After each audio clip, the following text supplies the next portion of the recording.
دیکھیے، انسانی زندگی کے یہ تین دور ہیں۔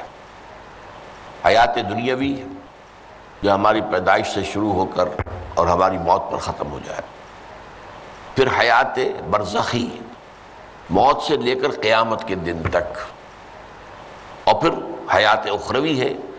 قیامت میں ریزریکشن کے بعد سے وہ زندگی جو ہے جو جنت یا دوزخ کی ہے۔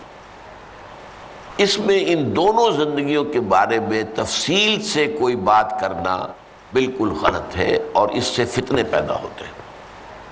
لیکن یہ کہ اس وقت جو ہے جتنا کچھ ہمیں حدیث صحیح میں مل جائے یا قرآن میں مل جائے، اس عالم برزخ میں بھی یہ تو ہوتا ہے کہ جو نیک لوگ ہیں انہیں کچھ نہ کچھ جو ہے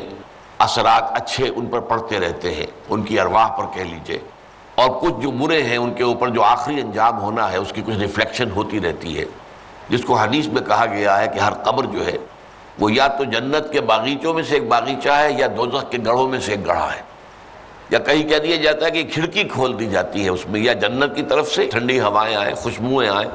اور یا دوزخ کی طرف سے کہ آگ کی لپٹ آئے۔ دوزخ میں داخل ہوں گے قیامت کے بعد ہی، اور جنت میں داخل ہوں گے قیامت کے بعد ہی، لیکن اس کے کچھ آثار پڑنے شروع ہو جاتے ہیں، وہ جس کو انگریزی میں آپ کہتے ہیں coming events cast their shadows before,